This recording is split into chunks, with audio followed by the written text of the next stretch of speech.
Everyone, good afternoon to all of you. Today, in this video, we are going to learn important topic growth and decay of sound. You may say we are going to derive Savine's formula. Savine gave a formula.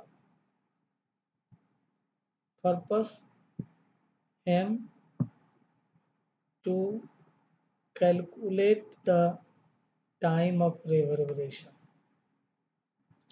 In the last video, we have already discussed about time of reverberation or reverberation time in the topic acoustics of building. And theoretically, Franklin in 1903 deduced Savine's formula, okay, on the basis of following assumptions. The emission of energy by the source takes place of a constant rate. Energy is uniformly distributed inside the room. Third, the absorption coefficient of the surface is independent of sound intensity. Fourth, there is no loss of energy in air. And fifth, sound energy propagates in all possible directions. See here,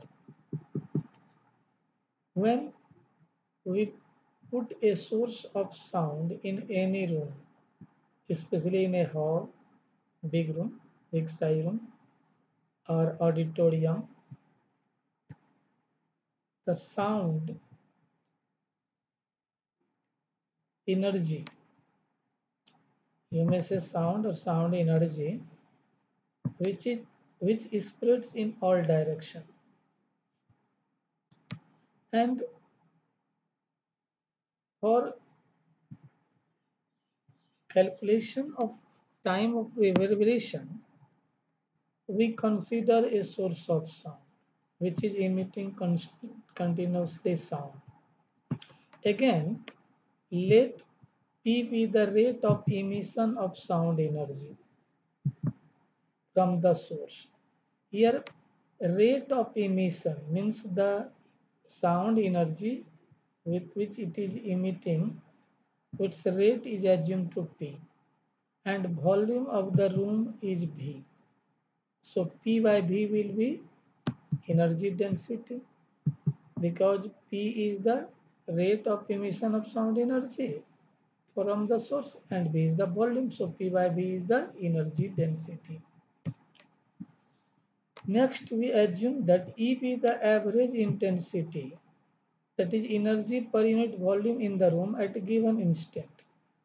At any instant, suppose average energy is E, and then fall in intensity by absorption in a small interval of time del T.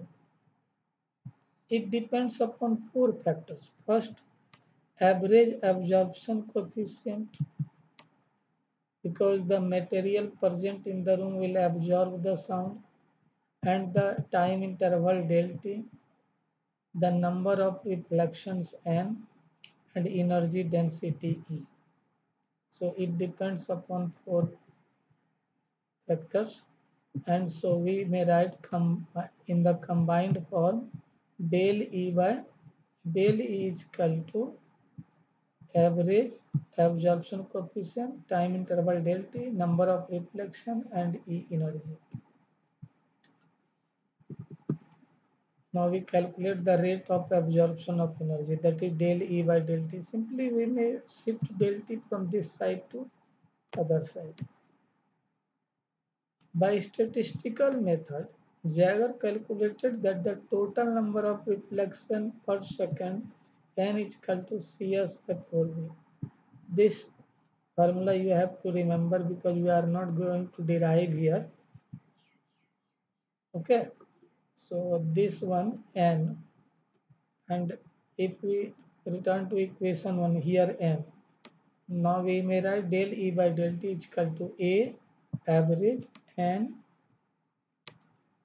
n is equal to what? Cs by 4b is into E. This is your equation 2. So equation 1 is the rate of absorption of energy. Equation 2 is the same equation. Daily difference is that here n is replaced by its own formula. Now the rate of growth of energy per second. See here, this is the dE by dt. This is the rate of emission and this is the absorption part. So net is equal to dE by dt. Here, one thing you have to remember that if source is stopped, then P will be 0. So this term will be absent. But however, source is present here, so we are not going to omitting this term. So dE by dt plus alpha is equal to P by V. Now alpha actually average A C S by 4V is assumed alpha. Then now simple mathematical calculation here d by dt plus alpha is equal to e to the power alpha t. This side e to the alpha t, this side. Actually we have multiplied by e to the power alpha t. And on solving, this term may be written as here. And now we are going to integrate it. D by dt will be under integration. The left is e into e to the power alpha t plus t is equal to p alpha v e to the alpha t plus c1 is the constant of integration. And if we apply the condition, what is the condition? At time t is equal to 0, e was 0.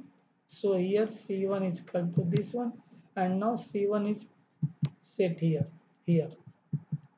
Then equation will be this one. And after simple calculation, we may write E is equal to E0 1 minus e to the alpha t. Okay.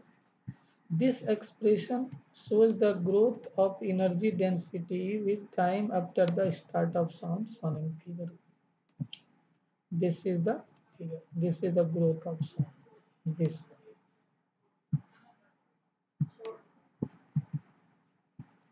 This is the growth of sound.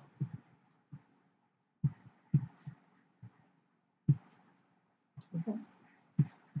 So figure 1a shows the growth of sound. Now case 2. At t is equal to 0, p is equal to 0. As I told you in the earlier stage that if the source is stopped, p is equal to 0. Now e is equal to e0. So we get the equation, and this shows the decay of energy, which is shown in figure by here 1b. Figure 1b.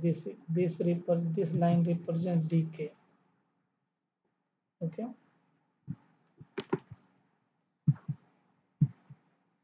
So now we Now, according to the definition, the reverberation time t is the time during which the steady energy density falls to 10 to minus 6 of its initial value. Initial value is 0 and it falls 10 to minus 6 times, so E is equal to, and when we solve this, we get T is equal to this one. Okay. Now, here alpha is ACS by 4B, so T is equal to this one. Here A is the average. Actually, this symbol is missing here. So read this average null. Taking velocity of sound C is equal to this one, we get T is equal to. So this is in, you may say, SI system, but in FPS system the same thing, T is equal to 0.049 V by A. Why this difference? Due to velocity of sound value. Velocity of sound in FMCSI system is 340 meter per second, whereas in FPS system is 1120 feet per second. Due to this, the reverberation time, we see the difference here. And this is for live room, not for dead room, because in a dead room absorption coefficient is very high. Due to large absorption, it is not, this formula is not applicable for dead room. Okay, I hope you have learned this video. Okay, thank you.